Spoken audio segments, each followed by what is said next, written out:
Baha'is are still being persecuted in Iran, and there are a number of Baha'is in prison, sentenced to death or sentenced to life in prison solely for their religious belief.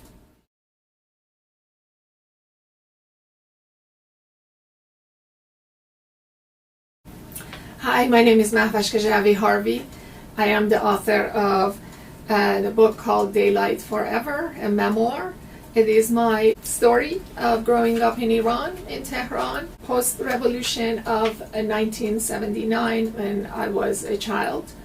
And I want to read from chapter 5 a little bit. It's called Verdi. After the revolution, the members of the religious minority called Bahá'í in Iran were persecuted, and all of their rights were taken away. They were fired from their jobs, and they were referred to literally that they are dirty. And that's why this chapter is called Dirty.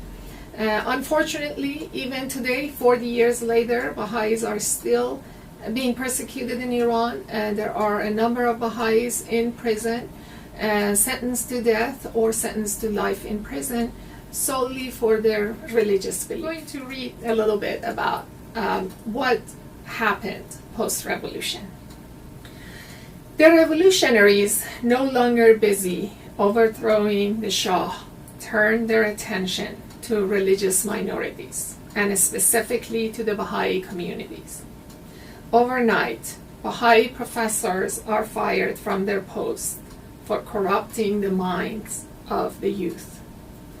Baha'i doctors became cab drivers, and several thousand Baha'i students between the ages of 17 and 30 are expelled from universities.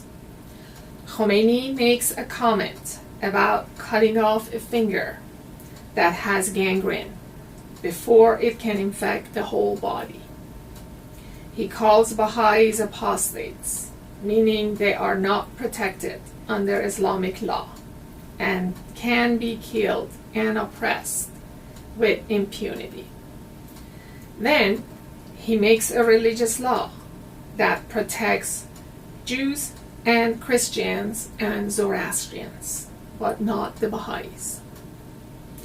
The new Iranian constitution guarantees justice and fairness to all, and freedom for all Iranians to practice their religion and be represented in the parliament, as long as the religion is Islam, Christianity, Judaism, or Zoroastrian.